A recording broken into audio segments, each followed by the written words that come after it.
नमस्कार, मी विलास बडे. न्यूज 18 लोकमतच्या या विशेष कार्यक्रमात आपल्या सगळ्यांचं स्वागत. भारत बंदला आज दिवसभरातून देशभरातून चांगला प्रतिसाद मिळतोय. एकीकडे उत्तर भारतात या बंदला उत्तम प्रतिसाद मिळालेला बघायला मिळाला, तर दुसरीकडे राज्यामधून सुद्धा या बंदला चांगला प्रतिसाद मिळाला. 3 नवे कृषी कायदे रद्द करण्याच्या मागणीसाठी गेल्या 12 दिवसांपासून दिल्लीच्या सीमेवर ठाण मांडलेल्या शेतकरी संघटनांनी आज भारत बंदची हाक दिली. त्याला विरोधकांनी पाठिंबा दिला. सकाळी 8 पासून दुपारी 3 वाजेपर्यंत देशभरात शांततेच्या मार्गाने हा बंद पाळण्यात येतोय. दुकानं आस्थापनांवर बंदची सक्ती करू नये असं शेतकरी संघटनेच्या नेत्यांनी आवाहन केलं. सोबतच या बंद देशातील 20 राजकीय पक्षांनी पाठिंबा दिला. या संदर्भात आपण आज चर्चा करणार आहोत की हा जो बंद पाळला गेलेला आहे त्या बंदनं नेमकं काय साधलेलं आहे. सरकारवर दबाव आल्याच्या नंतर याबद्दलचा जो प्रश्न आहे तो सुटणार आहे का? शेतकऱ्यांच्या मागण्या सरकारकडून त्याची दखल घेऊन त्याच्याबद्दल काही तोडगा निघणार आहे का? कारण 12 दिवसापासून हे सगळं आंदोलन सुरू आहे.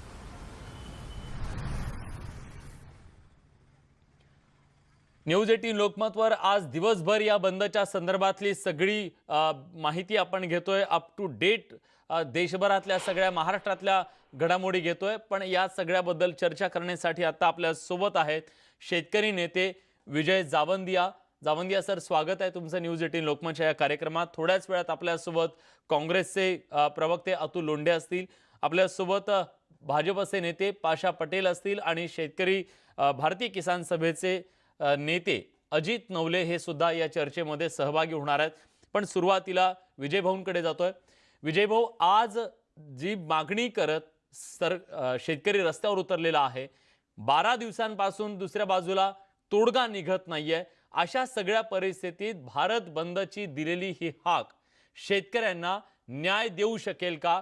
शेतकऱ्यांच्या आयुष्यात जे हमीभावाची हमी आहे ती देऊ शकेल का? नाही, मला काय वाटतं की भारत बंद मध्ये सगळ्या राजकीय पक्षांनी सुद्धा जो आपला सहभाग नोंदवलेला आहे ती एक चांगली गोष्ट आहे. पण भारतीय जनता पार्टीचे लोक असं म्हणतात की याच्यात राजकीय पक्षांना येण्याचं कारण काय आहे. पण स्वतः पाशा पटेल इथे उपस्थित आहेत ना. मग भारतीय जनता पार्टीने जेव्हा महाराष्ट्रात शेतकरी संघटनेचं आंदोलन उभं केलं तेव्हा त्यातला कार्यकर्ता दत्तक कसा काय घेतला, शरद जोशींना राज्यसभेत कसं काय घेतलं, शरद जोशींना वाजपेयीचं कन्सल्टंट कसं नेमलं, मला असं वाटतंय की त्याच्यापेक्षा शेतकऱ्यांच्या पाठीमागे उभं राहणारा राजकीय पक्ष यात काही गैर नाही आहे. पण मी माझी व्यथा सुद्धा सांगतो की असा पाठिंबा देणाऱ्या या राजकीय पक्षांनी जर यांच्या मुख्यमंत्र्यांनी हमी किमतीची खरेदी जोरदार आपल्या राज्यात केली असती, जसं महाराष्ट्रात कापसाची खरेदी, इतर शेतीमालाची खरेदी हमी किमतीची, राजस्थानमध्ये बाजऱ्याची खरेदी हमी किमतीची, तिथे 1200 रुपयाला खपतोय, आपल्याकडे कापूस 5200 रुपयाला खपतोय. आणि त्याच्याकरता मोदींना पैसा मागितला असता आणि या सगळ्या मुख्यमंत्र्यांनी पैसा नाही दिला तर मुख्यमंत्र्यांच्या ऑफिस समोर धरणं दिलं असतं तर मला असं वाटतं या आंदोलनाला आणखीनही ताकद मिळाली असती. जाऊ द्या ते, आपण आता पाहूया पुढे राजकारणात काय काय होतं ते. पण पंजाबच्या शेतकऱ्यांना सलाम करायला पाहिजे की त्यांनी त्यांच्या ताकदीवर आणि उत्तर भारताच्या मदतीने त्यांनी मोदी सरकारला MSP रहेगी, APMC रहेगी हे वारंवार म्हणायला लावलेलं आहे. यात काही शंकाच नाहीये. आणि माझी विनंती आहे मोदी सरकारला की याचा प्रतिष्ठेचा विषय करू नका. वारंवार हे नका म्हणू की हे 3 कायदे शेतकऱ्यांच्या जीवनात आमूलाग्र बदल करणारे आहेत. मी स्टॅम्प पेपरवर लिहून द्यायला तयार आहे की या 3 कायद्यांनी शेतकऱ्यांच्या जीवनात काहीही परिवर्तन होणार नाही. पण MSP ची सुरक्षा काढून घेतली. जर उद्या commission for agriculture prices and cost commission हे जर रद्द केलं गेलं तर शेतकरी बर्बाद होऊन जाईल. आणि पंजाबच्या हरियाणाच्या शेतकऱ्याला तीच भीती आहे की या सगळ्याच्या नावावर त्यांची MSP ची 90% खरेदी होणारी गहू आणि धान हे जर व्यापाऱ्यांच्या आणि बहुराष्ट्रीय कंपन्यांच्या आणि मोठ्या उद्योगपतींच्या हातात जर गेलं तर त्यांना 1400-1500 रुपये क्विंटलचा सुद्धा भाव मिळणार नाही. ही त्यांची भीती रास्त आहे. कारण आज महाराष्ट्रात 1300 रुपयाला गहू खपत नाहीये. मला तुम्ही सांगा, मी एकच प्रश्न विचारतो सगळ्यांना की महाराष्ट्रात समजा मी FPO तयार केला आणि त्या शेतकऱ्यांचा गहू विकत घेऊन ठेवला आणि आता या लीन सीझन मध्ये तो गहू जर मी बाजारात आणला आणि तो 1300-1400 रुपयाला विकावा लागला तर त्या एफपीओचा उपयोग काय आहे हो? 10,000 एफपीओ तयार करणार, त्यांना पैसे देणार, काय काय सांगतात आहे. आणि एक गोष्ट आणखी सांगतो की कृपा करून हा प्रचार बंद करा की मोदी सरकारने 6 वर्षात एमएसपी खूप वाढवलेली आहे. बिलकुल नाही. एमएसपी ची वाढ ही मनमोहन सिंगांच्या कार्यकाळात आजच्या कार्यकाळापेक्षा जास्त झालेली आहे. मी एकच उदाहरण देतो आणि थांबतो. 2008-9 मध्ये मनमोहन सिंग सरकारने 550 रुपयाचा धानाचा भाव 750 केला होता. 2000 रुपये क्विंटल कापसाचा भाव 3000 केला होता. एका वर्षातली एवढी वाढ मला दाखवून द्यावी. प्रश्न हा आहे, आमच्या मते कोणताही पक्ष असो ते सगळे पक्ष शेतकऱ्यांच्या विरोधात राहिलेले आहेत आणि म्हणून बीजेपीला संधी दिली. पण या 6 वर्षात बीजेपी कडनं नुसत्या घोषणा घोषणा घोषणा, शेतकऱ्यांच्या पत्रात काही नाही. 6000 रुपये दिले हे मान्य करतो, पण ते युरियाची सबसिडी कमी करून दिले. पुढच्या सिगमेंट मध्ये मी ते हिशोब सांगू शकतो. मी एवढं बोलतो, थांबतो. नक्कीच तुम्ही अत्यंत महत्त्वाचं हे विश्लेषण केलेलं आहे. एका बाजूला शेतकऱ्यांचं कौतुक तुम्ही करताय, ज्या शेतकऱ्यांनी हा लढा उभा केला. दुसऱ्या बाजूला तुम्ही प्रश्न सुद्धा उपस्थित करताय की आता जे बोलतायत त्यांच्या कृतीमधला जो फरक आहे तो सुद्धा तुम्ही दाखवून दिलेला आहे. खरं तर भाजपचे प्रवक्ते जेव्हा येतील तेव्हा त्यांना तो सवाल विचारायचा आहे, कारण आता सगळ्यात जास्त प्रश्नांची उत्तरं तर त्यांनाच द्यावी लागणार आहेत. पण अजून ते जोडले गेलेले नाही आहेत. पाशा पटेल आपल्या सोबत काही वेळात जोडले जातील, त्यांना सवाल विचारायचा. पण त्याच्या आधी विजूभाऊ, तुम्ही जो सवाल उपस्थित केला तो अतुल लोंढे यांच्यासाठी. अतुल लोंढेजी, एमएसपीच्या मुद्द्यासाठी आज तुम्ही शेतकऱ्यांचे कैवारी बनून रस्त्यावर उतरलाय. सवाल हा आहे की मग तुमच्या राज्यांमध्ये तुम्ही एमएसपी कधी देणार आहात, या शेतकऱ्यांना त्याच्या भावाची हमी कधी देणार आहात? एकतर विलास, सगळ्यात पहिले आम्ही शेतकऱ्याचे कैवारी नाही, शेतकरी आमचे कैवारी आहे.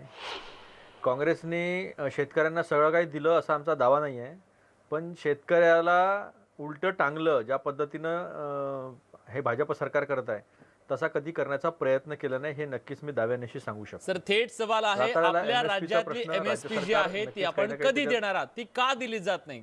कापसाची खरेदीच्या संदर्भातला प्रश्न आहे, मकईच्या खरेदीच्या संदर्भातला प्रश्न आहे, राज्यात तरी देऊ शकतो आपण, ते का दिलं जात नाही, हा विजूभाऊंचा थेट सवाल आहे.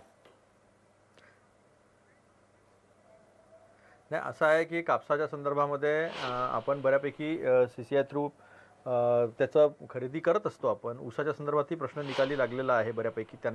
त्यांची एक सिस्टम डेव्हलप झालेली आहे राज्य सरकारच्या स्तरावर, पण त्यालाही केंद्र सरकारकडनं सातत्यानं आपल्याला मदत घ्यावी लागते. आपल्याला माहिती आहे की पहिलेच राज्य सरकारांकडे रिसोर्सेस कमी होते. आता केंद्र सरकारकडे GSTचा पण अधिकार गेल्यामुळे ते अधिकार राहिलेले नाही आहेत, पण तोडगा जो आहे तो शेतकऱ्याच्या अनुषंगानं काढला पाहिजे. आता प्रश्न असा विलास हा आहे की याच्यावर राज्य सरकारने काय केलं पाहिजे याच्यावर आपण नक्कीच चर्चा करू. पण एक चर्चा अशी महत्त्वाची आता ही आहे की केंद्र सरकार जे आहे ते सरकारने सरकार म्हणून कसं वागायला पाहिजे. शेतकऱ्याच्या प्रश्नाला सहानुभूतीपूर्वक आपण समोर गेलं पाहिजे की शेतकऱ्यांच्या आंदोलनामध्ये फूट पाडण्याचा प्रयत्न केला पाहिजे. त्यांना खलिस्तानी म्हटलं पाहिजे, त्यांना आतंकवादी म्हटलं पाहिजे, त्यांना देशद्रोही म्हटलं पाहिजे. इकडून हरियाणामधनं काही RSS प्रणित लोकांना पुढं पाठवून आम्हाला सरकारची भूमिका मान्य आहे अशा पद्धतीनं करून आंदोलन तोडण्याचा प्रयत्न केला पाहिजे. हा एक महत्त्वाचा प्रश्न आहे. म्हणजे या सरकारला शेतकऱ्यांचं काय म्हणणं आहे, MSPच्या संदर्भात काय म्हणणं आहे. इसेन्शियल कमोडिटीज ॲक्ट तुम्ही रद्द केला, पण गव्हर्नमेंट इंटरव्हेन्शन इतक्या सगळं 100% तुम्ही काढून घेतलं आणि ज्या 2 गोष्टीत ठेवल्या, युद्ध आणि नैसर्गिक आपत्ती. नैसर्गिक आपत्ती हा मुद्दा इतका डिस्क्रिशनरी आहे, इतका म्हणजे स्वतःवर अवलंबून आहे की पाऊस पडला त्याला नैसर्गिक आपत्ती म्हणायचं का, भूकंप आला त्याला किती त्याचं नुकसान झालं तेव्हा त्याला आपत्ती म्हणून मग आपण ह्याच्यावर कंट्रोल आणू का, हा मुद्दा त्याच्यामध्ये ठेवलेला आहे. म्हणजे तोही ठेवूनही तो काही फायद्याचा नाही आहे. त्यामुळे जे सायलोज बनणार आहे त्या सायलोजमध्ये प्रायव्हेट व्यापारी जे आहे, खाजगी व्यापारी, त्यांनी एवढे मोठे साठवणूक करू शकतात ते, आणि त्या साठवणुकीचं नुकसान जे आहे ते फक्त शेतकऱ्याला होईल असं नाही आहे. शेतकऱ्याला तर होणारच आहे, कारण की शेतकऱ्याचा माल जेव्हा मार्केटमध्ये येईल तेव्हा हा माल बाहेर सोडला जाईल, त्यांची किंमत पाडल्या जाऊ शकते. दुसरी गोष्ट, हा माल जेव्हा शॉर्टेज केव्हा केला जाऊ शकतो, दिवाळीच्या वेळेस, लगनसराईच्या वेळेस. म्हणजे सामान्य माणसाला तेल असेल, डाळ असेल, रोजचं खाण्याचं असेल, ते इतकं महाग होऊ शकतं ऐन सणाच्या उत्सवाच्या वेळेस किंवा लग्नाच्या त्या सीझनच्या वेळेस, तर हे सगळे जे प्रकार आहे हे सगळे प्रायव्हेटच्या हातात देऊन द्यायचे आणि त्यांना खूप शक्तिशाली करायचं आणि त्यांच्यासमोर शिकार म्हणून शेतकऱ्यांना ठेवायचं, अशा पद्धतीचा हा कायदा आहे. APMCच्या संदर्भामध्ये पण तेच आहे. गव्हर्नमेंट इंटरव्हेन्शन राहिलं नाही, गव्हर्नमेंटने आपल्याकडे काहीच अधिकार ठेवले नाही बॅलन्स करायला. तर या इम्बॅलन्समुळे जो आहे तो सर्वात मोठा धोका जो आहे तो निर्माण झालेला आहे. आता व्यापाऱ्यांचं आंदोलन आहे असं म्हणतात ते, तर शेतकरी जो एवढा आक्रमक आहे, व्यापाऱ्यांचं आंदोलन राहिलं असतं शेतकऱ्यांनी ऐकलं असतं का हो? लोकांना काही पण जे आहे खोटं नाटं जे आहे ते माध्यमातून या ना त्या याच्यानं प्रचार तंत्राच्या माध्यमातून लोकांना खोटी माहिती देण्याचा प्रयत्न जे आहे ते भाजप करत आहे. पण फायनली 3-4 लोकांचंच भलं करून तुम्हाला काय मिळणार आहे? हा प्रश्न जो आहे तो भाजपला विचारला पाहिजे. बरं, ठीक आहे. आपण ते चर्चेत येतील तेव्हा त्यांना हा प्रश्न विचारूयाच. आणि मला हे सुद्धा विचारायचं आहे, एक सर्वसामान्य प्रेक्षक म्हणून सुद्धा आज सगळ्यांना हे जाणून घ्यायचं आहे की हरियाणा आणि पंजाब इथला शेतकरी आज इतका आक्रमक आहे, मग देशातल्या इतर भागातले शेतकरी याच्याकडे कसं पाहतायत? इतकी उग्र आंदोलनं मग इतरत्र का होत नाहीत? त्यातला फरक काय मला जाणून घ्यायचा आहे. डॉक्टर अजित नवले आता आपल्यासोबत आहेत. ज्या पद्धतीनं जो राग, रोष आता आपल्याला पंजाबमधल्या, हरियाणामधल्या शेतकऱ्यांमध्ये दिसतोय, उत्तर प्रदेशातले काही शेतकरी तिथं गेलेले आहेत, संघटना म्हणून तुम्ही सगळेजण पाठिंबा देताय, पण आता सरकार या सगळ्या चर्चेच्या दरम्यान जो शब्द देतंय, सातत्यानं सरकारकडून सांगितलं जातंय की आम्ही MSP काढून घेणार नाही, त्याची आम्ही हमी देतोय, ते कायम राहील. अशा सगळ्या परिस्थितीत सरकारवर विश्वास ठेवणं योग्य ठरेल की नाही? सर्वप्रथम आज जो प्रचंड उत्स्फूर्त बंद सगळ्या देशभर होतोय, तो यशस्वी करण्यासाठी ज्या शेतकऱ्यांनी, शेतकऱ्यांच्या पोरांनी, आमच्या व्यापारी मित्रांनी, जनतेने, सगळ्या वेगवेगळ्या राजकीय पक्षांनी आणि प्रसार माध्यमांच्या मध्ये जी लोक शेतकऱ्यांच्या, श्रमिकांच्या बाजूची आहेत, त्या सर्वांनी जी प्रचंड साथ केली आणि हा लढा हा यशस्वी केला. भारत बंदचा अभूतपूर्व जो योग आहे तो आज यशस्वीतेकडे नेला. त्याबद्दल ह्या सर्वांचं आपल्या माध्यमातून विलासजी मी खूप मनापासून त्यांचं अभिनंदन करतो, त्यांचा आभार व्यक्त करतो. जो लढा आज चालू आहे त्याच्यामध्ये आधार भावाचा मुद्दा हा या लढ्याने देशाच्या केंद्रस्थानी आणला. आणि आधार भावाला जर नख लावण्याचा तुम्ही प्रयत्न केला तर त्याची किती प्रचंड प्रतिक्रिया उमटेल याचा एक प्रकारचा वास्तुपाठच या लढ्याने व्यक्त केलेला आहे. आणि म्हणून मोदी साहेबांच्या मनात काहीही असलं तरी सुद्धा ह्या प्रचंड ताकदीच्या समोर MSP राहील आणि ती आम्ही काढून टाकणार नाही असं 10 वेळा त्यांना बोलावं लागलेलं आहे. आणि म्हणून मला असं वाटतं की शेतकरी आंदोलन आणि शेतकऱ्यांचा आग्रह हा या निमित्तानं नक्कीच एक पाऊल पुढे गेलेला आहे. मात्र मोदी साहेब आणि त्यांचं सरकार हे जे सातत्यानं म्हणतंय की आम्ही आधार भावाला बिलकुल हात लावणार नाही, त्याच्यामध्ये जी लोक जाणकार आहेत, जे अभ्यासू आहेत, त्यांना ही माहिती आहे की ते कोणत्या MSP बद्दल बोलताय. ज्या MSPचा या देशामध्ये अद्याप ते कायदा करू शकलेले नाहीत. जी MSP एक योजना म्हणून आणली जाते ती MSP राहील असं ते म्हणतायत. पंजाबचे शेतकरी असं म्हणतायत की तुम्ही जे कायदे केले त्या कायद्यामध्ये तुम्ही MSPचा उल्लेख केलाय काय? तो केलेला नाही. बाजार समितीच्या बाहेर व्यापारी आमचा शेतीमाल खरेदी करत असताना तो MSP पेक्षा कमी दरात खरेदी करता कामा नये अशा प्रकारचं बंधन तुम्ही टाकलंय का? टाकलेलं नाही. जे करार कॉर्पोरेट कंपन्या, खरेदीदार, निर्यातदार आमच्या शेतकऱ्यांबरोबर करणारे त्या करार शेतीचा तुम्ही कायदा केला.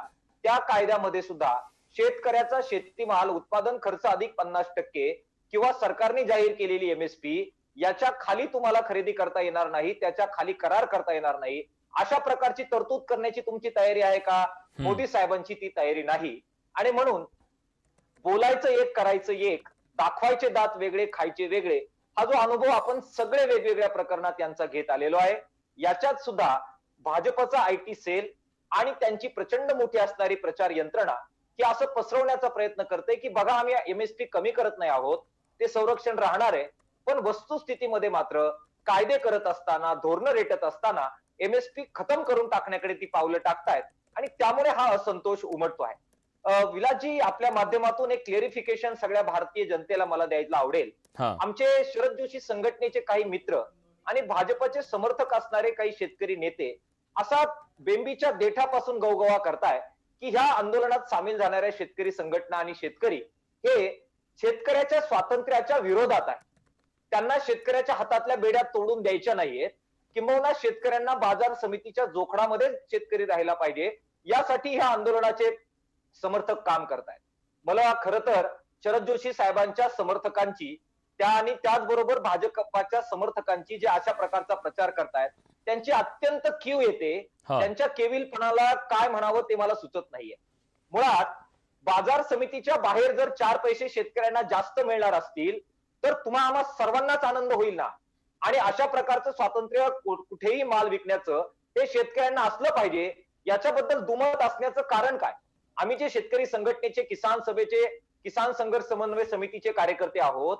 बाजार समितीच्या आत जो सगळा भ्रष्टाचार होतो, लुटमार होते, त्याच्या विरोधात तुमच्यापेक्षा जास्त प्राणपणानं लढत आलेलो आहे.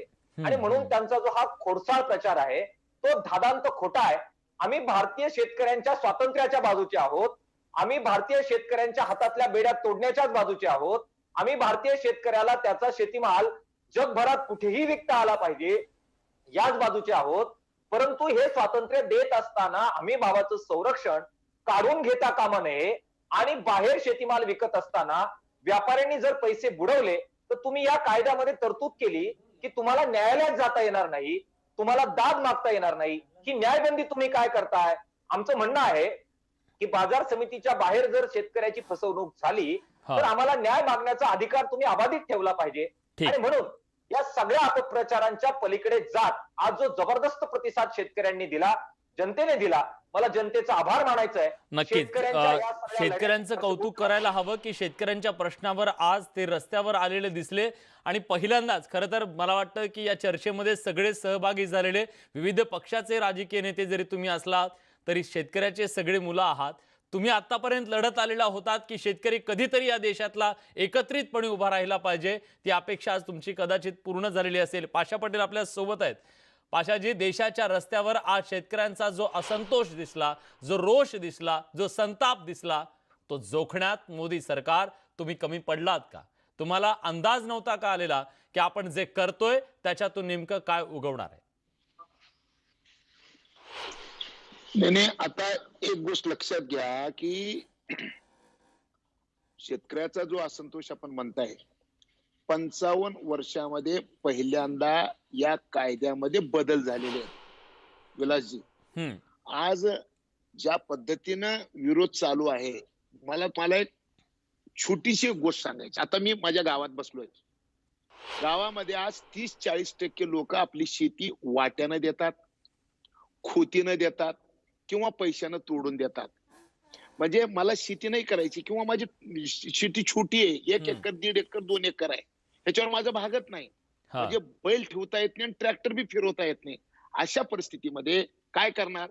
तर तो आपली शेती तो वाट्यानं देतो, भाड्यानं देतो, अर्धालीनं देतो, वगैरे वगैरे शब्द आहेत आपले. तुम्हालाही माहिती आहे शब्द, तुम्ही लातूर जिल्ह्यातलेच आहे. अगदी. मला सांगा, तुम्ही गावात तुमच्या वडिलाला जरी फोन केला तर तुम्ही हे सगळ्या गोष्टी तुम्हाला कळतील. म्हणजे कायद्याच्या फ्रेम मध्ये नसताना आतापर्यंत व्यवहार चालायचे. आता या व्यवहाराला कायद्याचा आधार आहे. एखादी गावातला गुंड, गावातला प्रस्थापित किंवा आणखीन कोण एखाद्या गरीबाची जमीन जर 10 वर्ष भाड्याने घेतला तर तो कुळ लावून त्याची मालकी माझीच आहे म्हणून ते भानगड्या करणार. आता कायद्यानं मी जर एखाद्याला भाड्यानं जमीन जर दिली तर त्या जमिनीच्या मालकीच्या हक्कामध्ये कुठल्याही भाड्यानं घेणाऱ्या माणसाचं नाव येऊ शकत नाही. अशा पद्धतीचं कायद्याचा आधार जर या गोष्टीला मिळणार असेल तर ह्याला समर्थन करायचं का विरोध करायचं? नंबर 1. नंबर 2 की बाजारामध्ये काय चालतंय सगळ्यालाच माहितीये. सगळे बाजार व्यवस्थेमध्ये आता कोण कोण लढले मला माहित नाही, किती किती काट्या खाल्ल्यात मला माहित नाही, पण 45 वर्ष मी माझ्या शरीरावर कुठला अवयव नाही जिथं काठी खाल्ली नाही. या सगळ्या गोष्टी मोडायसाठीच केले. आम्ही काट्या खाल्लेल्या आहेत, लाट्या खाल्लेल्या आहेत. बेबीच्या देठापासून बोलतो म्हणजे चुकीच्या गोष्टीसाठी ते बोलत नाही, चुकीचं समर्थन करणारी आमची अवलाद नाही. गंमत अशी आहे की जर समजा आता एका चेअरमनला एका मार्केट कमिटीला सरळ करण्यापेक्षा यांचे भ्रष्टाचार उघडे करण्यापेक्षा यांना सवत निर्माण केली तर मिरची लागली. काय सवत तयार केली? सवत अशी तयार केली, बाबा तुझं दुकान ठेव, दुसरं एक दुकान आम्ही आणणार आहे. शेतकऱ्याला वाटलं की मला मार्केट कमिटीमध्ये जाऊन न्याय मिळणार आहे, शेतकरी मार्केट कमिटीमध्ये जाईल. शेतकऱ्याला स्वतःच्या गावातल्या पोरांनी तयार केलेल्या शेतकरी उत्पादक कंपनीमध्ये जाऊन विकून जर 2 पैसे मिळणार असतील तर तू तिथं जाईल, किंवा खाजगी जर कोणता व्यापारी येऊन जर समजा माल घेणार असेल तिथं जाईल. व्यवस्था कुठली जिवंत राहणार आहे? आता व्यवस्था ती जिवंत राहणार आहे जे शेतकऱ्याला न्याय देईल आणि शेतकऱ्याचे पावलं ज्या दुकानाकडे जातील तोच दुकान जिवंत राहणार आहे. तुम्ही मी काहीही बोलून ह्याला अर्थ राहिलेला नाही. ठीक आहे पाशाजी, तुमचं म्हणणं पटलं. ठीक आहे, सर्वसामान्यांना सुद्धा पटणारी गोष्ट आहे, ही शेतकऱ्यांना सुद्धा पटणारी आहे. पण शेतकऱ्यांचा मुद्दा वेगळा आहे ना. शेतकरी आज तुम्हाला म्हणतायत की आम्हाला लेखी हमी हवी आहे, आम्हाला आमच्या मालाला हमी हवी आहे, भावाची हमी MSP तुम्ही कधी देणार आहात, त्याची हमी तुम्ही कधी देणार आहात, देणार असाल तर लेखी का देत नाही, हा त्यांचा सवाल आहे. त्याचं उत्तर काय? विलास, पाशाला मला एक प्रश्न विचारायचा आहे. विलास येतो मला पाशाला नाही मला 1 मिनिट बोलू द्या मला, की मला काय म्हणायचंय की हमी भावापेक्षा कमी भावाने माल खरेदी करता येत नाही. अहो केला जात आहे ना सर. तुम्ही देवेंद्र फडणवीस ऐका तर जरा, माझं ऐकून तर घ्या जरा 1 मिनिट. महाराष्ट्रामध्ये देवेंद्र फडणवीस साहेब मुख्यमंत्री असताना, सुभाष देशमुख पणन मंत्री असताना जर समजा हमी भावापेक्षा कमी भावाने माल जर खरेदी केला तर 1 वर्षाची जेल आणि 50,000 रुपये दंड होईल, अशा पद्धतीचं हे अंमलबजावणी. किती जणांना दंड झाला महाराष्ट्रामध्ये, किती व्यापाऱ्यांना जेल झाली, एकदा सांगा बरं महाराष्ट्राला. अहो जरा ऐका तरी, जरा तेच तर ऐका ना. आपण ऐकतच नाही, आपण समजूनच घेत नाही. विषय हा समजून घ्यायचा आहे, हा अत्यंत शांतपणे हा विषय समजून घ्यायचा आहे. त्या काळामध्ये सगळ्या मार्केट कमिट्या, बऱ्याच मार्केट कमिट्या महिना बंद राहिल्या. त्यावेळेस या मार्केट कमिट्या बरोबर कोण कोण होते? म्हणजे चितबी पट आणि पटबी पट, चितबी माझी आणि पटबी माझी. त्या काळामध्ये महाराष्ट्रामध्ये ज्या पद्धतीचं आडत्या लोकांनी आडत्या बंद केल्या आणि या गोष्टीला आमचा पाठिंबा नाही म्हणून सांगितलं, हे आता बोलणारे गळा काढणारे लोक त्यावेळेस त्या लोकांबरोबर होते. आणि मग नाईलाजानं म्हणून 2 पावलं मागे घ्यावे लागले. महाराष्ट्रामध्ये हा प्रयोग झालाय का? हा प्रयोग झालेला आहे. आता जी मागणी पंजाब आणि हरियाणाचे शेतकरी करू लागलेले, ती मागणी या देशामध्ये पहिल्यांदा देवेंद्र फडणवीसच्या सरकारने केली होती. माझं मी कृषी मूल्य आयोगाचा अध्यक्ष असताना महाराष्ट्रातल्या सगळ्या राज्यातल्या शेतकरी नेत्यांनी माझं अभिनंदन केलं यावेळेस. परंतु गंमत कशी ते टिकू नाही दिलं. म्हणजे ही लढाई मार्केट कमिट्या वर्सेस सरकार आहे, ही सरकार वर्सेस शेतकरी अशी लढाईच नाहीये. ठीक आहे मी विजभाऊंकडून उत्तर घेतो. कशाला आपण त्याचं उत्तर घेऊया ना. विजभाऊ ते असं म्हणतात 50 वर्षांची जी बेडी होती या शेतकऱ्यांच्या पायातली, ती बेडी तोडण्याचा आम्ही प्रयत्न केला, त्याच्यावर घाव घातला. अशा वेळी आमचं स्वागत करण्याऐवजी तुम्ही त्याला विरोध का करता, हा त्यांचा सवाल आहे. नाही बघा, पाशा पटेलनी जे पहिलं स्टेटमेंट केलंय ते अत्यंत चुकीचं आहे. या 3 कायद्यामध्ये जमीन लीजवर देण्याचा कुठेही उल्लेख नाही. कॉन्ट्रॅक्ट फार्मिंग आहे. मी एखादं उत्पादन त्या कंपनीला उत्पादित करून देईल, ते मला बियाणं देतील, खतं देतील, औषधं देतील आणि ते बियाणं मी त्यांना एका त्यांनी आधी कॉन्ट्रॅक्ट झालेल्या किमतीत ते देईल. पाशा पटेल जे लीजचं सांगतोय लहान शेतकऱ्याचं, त्याच्याकरता डॉक्टर हकच्या अध्यक्षतेखाली नीती आयोगामध्ये एक वेगळी समिती होती. त्या समितीने एक कायदा तयार करून दिलेला आहे, agricultural land to be lease for agriculture purpose only. पाशानी दिशाभूल करू नये, हेच बीजेपीच्या लोकांचं अत्यंत महत्वाची गोष्ट आहे की ते सत्तेचा उपयोग करून सतत दिशाभूल करत राहतात. दुसरं, आता पाशा देवेंद्र फडणवीसच्या म्हणाला, मी तेव्हा सुद्धा म्हणालो होतो की MSP is not the responsibility of a trader. MSP is a responsibility of the government आणि सेंट्रल गव्हर्नमेंट. हे चुकीचं आहे. मार्केट कमिटीच्या बाहेर जर जास्त भाव मिळणार असतील तर मग MSP चा कायदा करायला भीती काय वाटते? तेव्हाचा प्रश्न वेगळा आणि आत्ताचा प्रश्न वेगळा आहे. तेव्हा कायदे नव्हते झालेले, हे समजून घेतलं पाहिजे. आता मोदी सतत काय म्हणतात आहे, 70 वर्षाची शेतकऱ्यांची काँग्रेसच्या राज्यात होणारी लूट, दलालांच्या माध्यमातून वगैरे वगैरे वगैरे, ती बंद होणार आहे आणि MSP च्या बाहेर चांगले भाव मिळणार आहेत. FPO काढून चांगले भाव मिळणार आहेत, 1,00,000 रुपयाचं इन्फ्रास्ट्रक्चर तयार केल्यानंतर चांगले भाव मिळणार आहेत. चांगले भाव म्हणजे काय, तर MSP पेक्षा जास्त भाव चांगले मिळणार आहेत. मग बाजार समितीच्या बाहेर या सगळ्या 3 नवीन कायद्याच्या माध्यमातून जर जास्त भाव मिळणारच असतील तर मग MSP ला स्टॅट्युटरी FRP सारखं करायला काय भीती आहे, तुम्हाला तर विकत घ्यावंच लागत नाही ना. मला काय म्हणायचंय, हे सगळे दिशाभूल करतात. मी पाशाला एक प्रश्न विचारतो, काल त्यांचे केंद्रातले कायदे मंत्री हे कॉन्ट्रॅक्ट फार्मिंग करता काय म्हणाले? माझा आवाज येतोय? हो येतोय, बोला बोला भाऊ बोला. हॅलो, माझा आवाज येतोय? हा विजूभाऊ येतोय आवाज तुमचा, बोला. तुम्हाला हॅलो? स्वतःचीच भीती वाटते तुम्हाला. बोला विजूभाऊ, तुमचा आवाज येतो. तुम्हालाच वाटतंय माझा आवाज जात नाही म्हणून. कुठं बोला बोला विजूभाऊ, तुम्हाला स्वतःला वाटते. ठीक आहे, काही तांत्रिक कारणामुळे त्यांचा आवाज आपल्यापर्यंत आपला आवाज त्यांच्यापर्यंत पोहोचत नाहीये. मी पुन्हा विजूभाऊंकडे जाणार आहे. पण आज या सगळ्या निमित्तानं जे आंदोलन झालेलं आहे, या आंदोलनातून नेमकं काय साधणार आहे? प्रत्येक आंदोलनामध्ये एक डेड एंड असतो. त्या आंदोलन त्या डेड एंड पर्यंत कधी जाणार आहे, आत्ताची परिस्थिती काय आहे आणि या सगळ्यातून नेमका मार्ग कसा निघणार आहे, याच्याबद्दलचं चित्र या सगळ्या नेत्यांना नेमकं काय वाटतंय हे सुद्धा पाहणं तितकंच गरजेचं आहे. एक छोटासा ब्रेक घेऊन लगेच परत येतोय. कुठे जाऊ नका, पहा फक्त न्यूज 18 लोकमत.